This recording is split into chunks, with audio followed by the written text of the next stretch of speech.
Good अर्थ।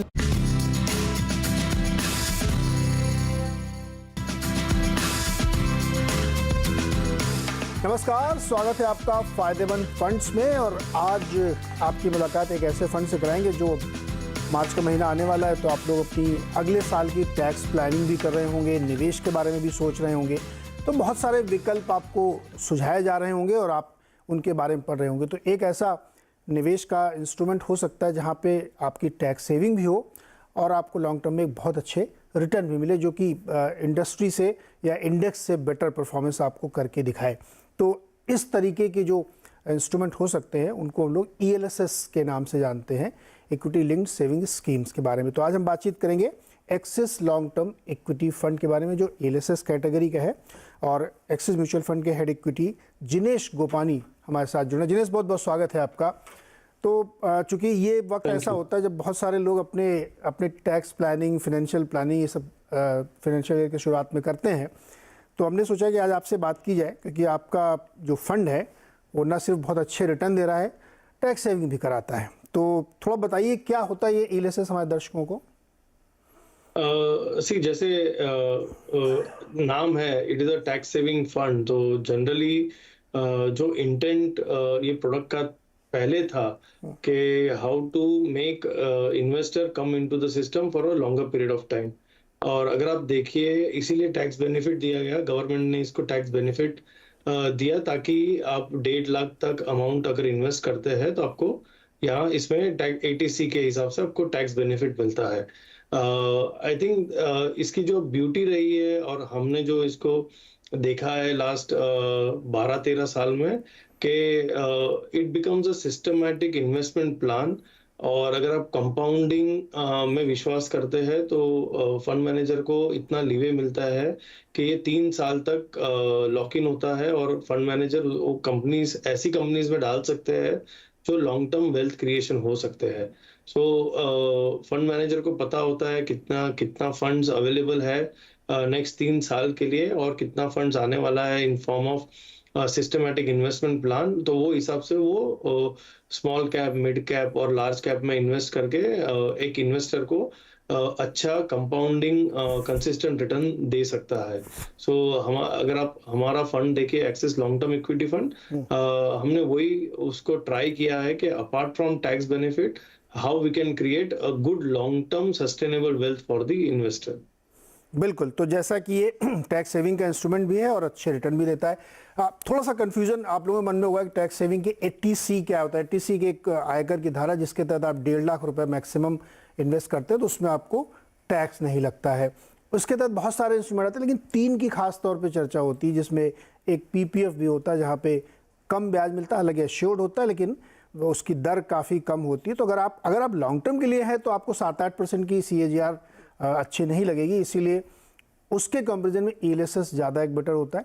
दूसरा, एक ULIP की बड़ी चर्चा की आती है, लेकिन लोग उसको बहुत पसंद नहीं करते, क्योंकि उसका इंश्योरेंस में भी उसका एक एक्सपोजर होता है, जो कि पता नहीं कैसे होता है, लेकिन लोग यूलिप को बहुत अच्छा नहीं मानते। इसलिए ELSS आपके लिए एक बेटर ऑप्शन हो सकता है अगर आप टैक्स सेविंग और इन्वेस्टमेंट दोनों एक साथ करना चाहते हैं।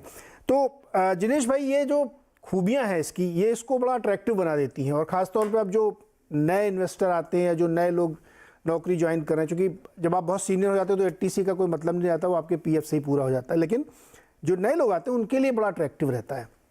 तो इसमें किस तरीके के रिस्ट्रिक्शन होते हैं, हम कब पैसे डाल सकते हैं, कब निकाल सकते हैं, और किस तरीके के रिटर्न्स लोग एक्सपेक्ट कर सकते हैं इसमें?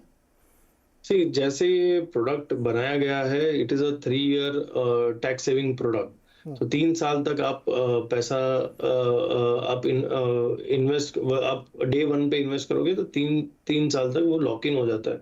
बट जैसे मैंने बताया कि बिकॉज फंड मैनेजर को पता है कितना पैसा है मेरे पास 3 साल तक, और कितना पैसा SIP के थ्रू आने वाला है एग्जिस्टिंग फोलियोज में, वो इन्वेस्टमेंट लॉन्ग टर्म कर सकता है, वो इन्वेस्टमेंट मल्टी बैगर स्टॉक्स में कर सकता है। So the beauty of this product is fund manager also knows how much inflows he is getting, and hence वो स्मॉल कैप, मिड कैप और लार्ज कैप में प्रोपोर्शनेटली इन्वेस्ट करके long term compounding returns दे सकता है। अगर आप आपने जैसे बताया PPF में, थोड़ा कम इन्वेस्टमेंट, कम रिटर्न्स मिलता है। अगर आप मार्केट को देखिए, ऑन एन एवरेज लास्ट 11-12 साल में मार्केट ने आपको 10 से 11% CAGR रिटर्न दिया होगा, और sum of the tax saving schemes में 3 से 4% उससे ज्यादा दिया होगा। तो नहीं तो अराउंड 13 to 15% आपको CAGR मिला है ये सब प्रोडक्ट में,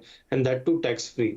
सो अगर आप कंपेयर कीजिए और जो हिसाब से हमारा इन्फ्लेशन चल रहा है, आपको बेयर मिनिमम 10 से 11% तो रिटर्न चाहिए आपकी इन्फ्लेशनरी प्रेशर्स को संभालने के लिए। सो आई थिंक वो हिसाब से ये this is a win win situation both from the investor point of view, कि एक बार उसने इन्वेस्ट किया तो उसको देखने की जरूरत नहीं है, और फंड मैनेजर के हिसाब से he has long term vision in terms of investment. Jinesh भाई, इसमें ट्रिपल ही होता है क्या, एग्जाम्प्ट एग्जाम्प्ट एग्जाम्प्ट? वो डिफरेंट टैक्स ब्रैकेट में आता है, but main bracket is 80C benefit. नहीं, जब इसमें मैंने पैसे लगाए तो हमको टैक्स की रिबेट मिली। जब हम इसको फाइनली मैच्योर जब हमारा होगा, मान लिया 5, 8, 10 सालों में लिया, तब भी हमें इस पर टैक्स नहीं लगेगा फाइनल रिटर्न पे? वो टैक्स फ्री रिटर्न है। हाँ, तो इसलिए एक कंपैरिजन और यहाँ पे कर देता हूँ कि जैसे PPF ट्रिपल ई प्रोडक्ट है, वैसे ये भी अगर ट्रिपल ई प्रोडक्ट है तो आपको और ज्यादा उसमें रिटर्न मिलता है। कुछ लोग कहेंगे कि भाई PPF तो ट्रिपल ई है, उसमें तो नीट गेन है, आपका कुछ टैक्स नहीं लगेगा, इसमें भी नहीं लगेगा। और अगर आपको 12-13% की कंपाउंडिंग मिल रही है 10-12 सालों के लिए, तो वो बहुत ही बड़ा पैसा बनता है। इसको पावर ऑफ कंपाउंडिंग भी लोग समझते हैं। जिनेश भाई, फंड में आपके ऊपर कोई रिस्ट्रिक्शन नहीं, आप चाहे जिधर लगाएं, बड़े छोटे मझोले किसी भी तरह के कैप में, स्टॉक में आप लगा सकते हैं। तो आपकी यानी axis long term equity fund की क्या फिलॉसफी, आप लोग किस तरह के स्टॉक चुनते हैं? अगर आप फैक्ट शीट देखिए, it's a multi cap kind of strategy, और बहुत सिंपल फिलोसॉफी है जो हम ब्रेक डाउन करते हैं 4-5 मेन पॉइंट्स में। पहला पॉइंट है कंपनी अच्छी होनी चाहिए, पेडिग्री ऑफ मैनेजमेंट बहुत अच्छा होना चाहिए। So corporate governance plays a very important role when we invest in this fund. Second है स्केलेबल बिजनेस मॉडल होना चाहिए। हमने देखा है कि अगर बिजनेस स्केलेबल नहीं है, सेक्टर स्केलेबल नहीं है, तो कभी ना कभी जाके आपको रिटर्न्स नेगेटिव रिटर्न्स हो जाता है वो sector. So scalable business model होना चाहिए। थर्ड है हम ग्रोथ और quality as a focus philosophy करते हैं। So we don't confuse ourself कि हम मोमेंटम प्लेयर्स है या बीटा प्लेयर्स है या वैल्यू प्लेयर्स है, हम ग्रोथ और क्वालिटी प्लेयर है। सो लॉन्ग टर्म हमें लगता है अगर इंडिया की नॉमिनल जीडीपी ग्रोथ 10 से 11% होगी नेक्स्ट 10 साल के लिए, तो क्लियरली ग्रोथ अपॉर्चुनिटीज काफी कंपनीज में होगी, and they can grow at average between 10 to 20% on an average. कहीं नहीं गया है ग्रोथ के लिए। Hence growth and quality is our main agenda. और fourth, everything boils down to return on equity और कैश फ्लो जनरेशन।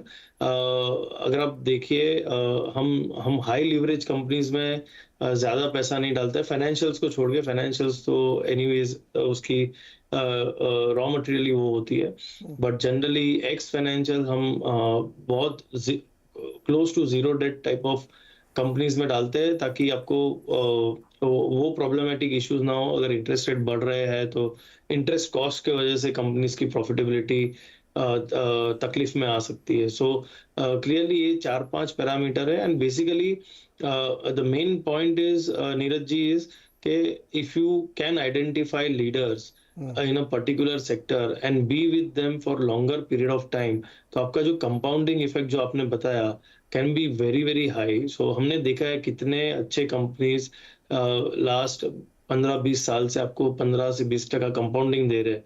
तो only point is the patience required.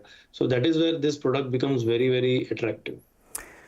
Jinesh भाई, इस वक्त आपका मार्केट व्यू क्या है? बहुत ही मतलब 2022 में भी बड़ा सबड्यूड था, हालांकि कंपैरेटिवली ग्लोबली हमने बेटर परफॉर्म किया, लेकिन बहुत सबड्यूड सा मार्केट, और अभी वैसा लग, क्या व्यू है आपका मार्केट इस समय? See, I think to be fair, अगर आप नंबर्स देखिए, जो अभी क्वार्टरली नंबर्स आ रहे हैं और जो आ चुके हैं, clearly numbers are not in sync with the valuation. Close to 70% of numbers have not been as per the expectation of the analyst community. So clearly, अगर आप देखिए, जहाँ कंपनी इनलाइन नंबर्स दिखा रही है तो स्टॉक खड़े रहता है, बट जहाँ भी डिसअपॉइंटमेंट है आपने देखा है काफी पनिशमेंट होती है स्टॉक्स को। सो नेट नेट वैल्यूएशन के हिसाब से नंबर्स इतने अच्छे नहीं आ रहे हैं, एंड इसकी दो रीजन है। एक है मार्जिन प्रेशर दिख रहा है सब कंपनीज में because of the high oil prices जो लास्ट ईयर थे, उसकी जो मार्जिन की प्रेशर है वो दिख रही है, और या थोड़ी जगह पे आपको थोड़ा स्लो डाउन भी दिख रहा है after euphoric economic momentum after COVID. So जो कोविड की बेस थी उस पे अभी पूरा रीबेस हो रहा है, और अगर आप नेक्स्ट ईयर देखिए as per economist, next year अगर आप 5.8 या 6% जीडीपी ग्रोथ ले रहे हो तो आप थोड़ा स्लो जीडीपी ग्रोथ एनवायरनमेंट में एंटर कर रहे हैं। सो आई थिंक वो हिसाब से आई थिंक मार्केट हमें लगता है कि नेक्स्ट 3 से 6 महीना रेंज बाउंड रहेगा, because people will wait for 1 और 2 more quarters of numbers, and फिर आप री रेट मोड में जाओगे। So I think as of now अगर आप देखिए numbers are not great, EPS growth इतना स्ट्रांग नहीं आ रहा है सब कंपनीज में, तो उसकी वजह से आप देखिए markets is hovering around same levels, and हमें लगता है नेक्स्ट 1 और 2 क्वार्टर्स भी ऐसे ही रहेगा अनलेस कुछ ब्लैक स्वान इवेंट हो जाए। ओके, तो ये एक तस्वीर है कि अभी सबड्यूड रहेगा और कुछ समय तक साइडवेज मार्केट रहेगा। तो ऐसे में जो आपका मैं फैक्ट शीट देख रहा था, आप बहुत ज़्यादा लार्ज कैप पे बिलीव करते हैं, मिड कैप और स्मॉल कैप में कम, इसकी कोई खास वजह? आई थिंक अगर आप फैक्ट शीट देखिए क्लियरली, हम वो कंपनीज में इन्वेस्ट करते हैं जहां मार्केट शेयर गेन अपॉर्चुनिटीज बहुत होती है। So then be it a large cap या मिड कैप या स्मॉल कैप, अगर बिजनेस एग्जांपल दे रहा हूं, अगर business let's say 2% market share है टोटल सेक्टर में, and 2% can go to 4-5% in next 5-10 years, तो आई थिंक आपकी ग्रोथ पोटेंशियल बहुत हाई है। So even if it is large cap it is better, क्योंकि आपने वो companies have already gone through different phases of business cycle और large cap बने हैं, और अगर अभी भी मार्केट शेयर कम है तो there is a big opportunity for them to continue delivering example let's say 15-20% growth for many many years, अगर वो जीडीपी मल्टीप्लायर स्टोरीज है, अगर वो स्केलेबल बिजनेस मॉडल है। So we look at stock by stock, we look at bottom of stock picking. हमें अगर लगता है वो कंपनीज अभी भी वो कंपनीज में दम है ग्रोथ करने की और कैश फ्लो जनरेट करने की, I think we buy across market caps, but even if large cap is offering good opportunity तो क्या बुरा है। राइट। जिन्हें से एक लॉजिक देते हैं तमाम फाइनेंशियल एडवाइजर्स कि जब आप पीपीएफ में पैसे लगाते हैं तो 15 साल का लॉक इन होता है और आपको रिटर्न मिलता है 8%, 7.1% समथिंग। तो अगर आपको 15 साल के लिए होराइजन पे पैसा लगाना है तो आप 8% के CAGR पे क्यों इतना ज़्यादा कंसंट्रेट करेंगे? आप ज़्यादा कमा सकते हैं, 13-14% का 15 साल में तो मिल ही सकता है। तो ऐसे में जो अच्छी क्वालिटी के मिड कैप स्टॉक्स भी हो सकते हैं जहाँ पे 15 ईयर्स में बहुत से गेंस मिल सकते हैं, लेकिन आपका लोकेशन बहुत कम है उसमें।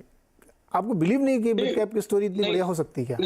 नहीं, मैं वही बोल रहा हूँ, अगर आप सेक्टर बाय सेक्टर जाइए ना, देन मिड कैप और स्मॉल कैप की एलोकेशन बहुत डिफरेंट होगी। सो फॉर एग्जांपल मैं बताऊं, अगर आप फाइनेंस सेक्टर देख लीजिए, प्रॉफिट पूल्स वो 5-6 कंपनीज में ही जा रहे हैं। अगर आप क्लियरली रिसर्च कीजिए तो प्रॉफिट पूल्स जो पूरे फाइनेंशियल सेक्टर का है या मार्केट कैप गेन या ग्रोथ जो हुआ है फाइनेंशियल सेक्टर में, वो बहुत लिमिटेड कंपनीज में जा रहा है। सो आपको सेक्टर बाय सेक्टर देखना पड़ेगा वेदर यहाँ अपॉर्चुनिटी है, या large cap is only offering you big growth opportunity. जैसे मैंने बताया, अगर वो जस्ट 1 या 2% ऑफ टोटल मार्केट साइज है, और अगर वो 15-20% कंपाउंड कर सकता है, और पेडिग्री ऑफ मैनेजमेंट अच्छी है, और साइकिल उन्होंने सब all kind of interest rate cycle देखा हुआ है, then it is better to bet bigger, higher percentage in those companies than take lot of risk in mid cap side. तो यहाँ पे एक छोटा सा ब्रेक, और ब्रेक के बाद एक सवाल और बनता है कि इतना ज़्यादा कंसंट्रेशन क्यों है axis long term equity fund में, इसके पीछे क्या वजह है, ये जानेंगे जिनेश से।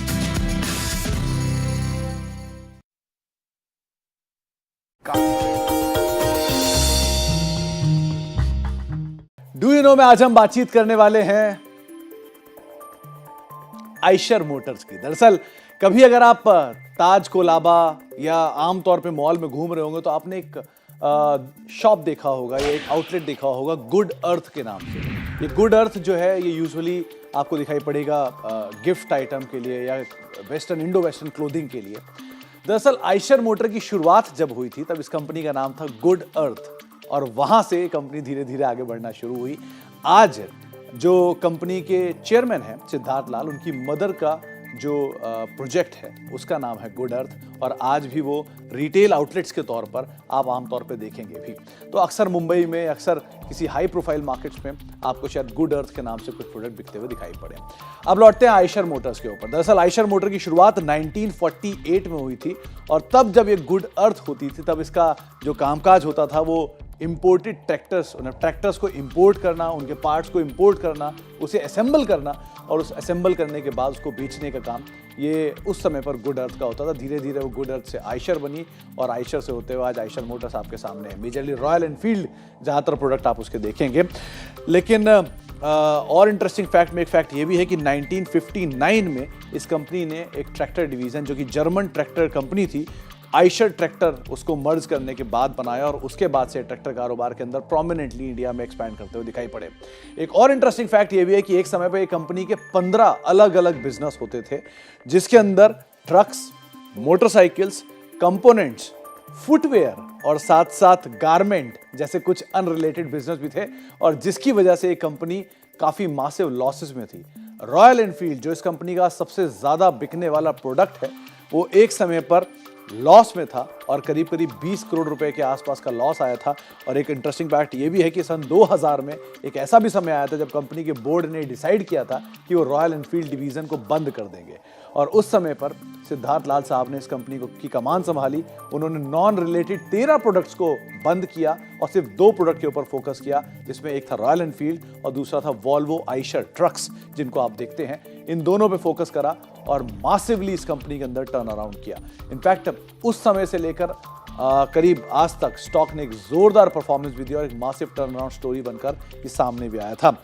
साथ ही साथ 2015 में जो रॉयल एनफील्ड की बिक्री है वो एक ऐसा भी समय देखा है कंपनी ने जब 2000 के अंदर कंपनी लॉस मेकिंग थी, लेकिन 15 साल के अंदर कंपनी ने इतनी मासिव सेल करी कि ये ग्लोबली हार्ले डेविडसन से ज्यादा गाड़ियां बेचते हुए दिखाई पड़ी। तो इस तरह की एक मासिव टर्न अराउंड स्टोरी आपने रॉयल एनफील्ड के अंदर देखी महज 15 साल के अंदर। तो ये कुछ इंटरेस्टिंग फैक्ट आयशर मोटर्स या फिर गुड अर्थ से रिलेटेड। आया कुछ और फैक्ट लेकर भी आते रहे।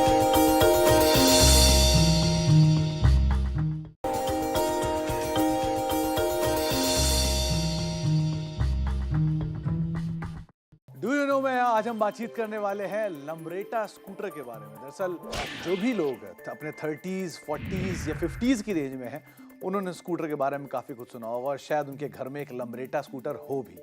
तो लम्ब्रेटा के बारे में बहुत सारे इंटरेस्टिंग फैक्ट है, लेकिन कुछ इंटरेस्टिंग फैक्ट में पहला फैक्ट ये है कि लम्ब्रेटा इंडियन ब्रांड नहीं है। दरअसल ये एक इटालियन ब्रांड है जिसको इंडिया में इंपोर्ट करके बेचा जाता था और धीरे धीरे करके फिर इसको इंडिया में इसके लाइसेंसेस को होल्ड कर दिया गया। तो लम्ब्रेटा जो कि एक इटालियन ब्रांड है, दरअसल इस कंपनी का नाम, इस प्रोडक्ट का नाम, लम्ब्रेटा का नाम जो है वो इटली का एक मिलान का एक सबर्ब है जिसके नाम पर ये नाम पिक किया गया है और वहीं पर ही मेजरली इसकी शुरुआत हुई थी। तो जिसके बाद धीरे धीरे ये नाम प्रचलन में आया और बाद में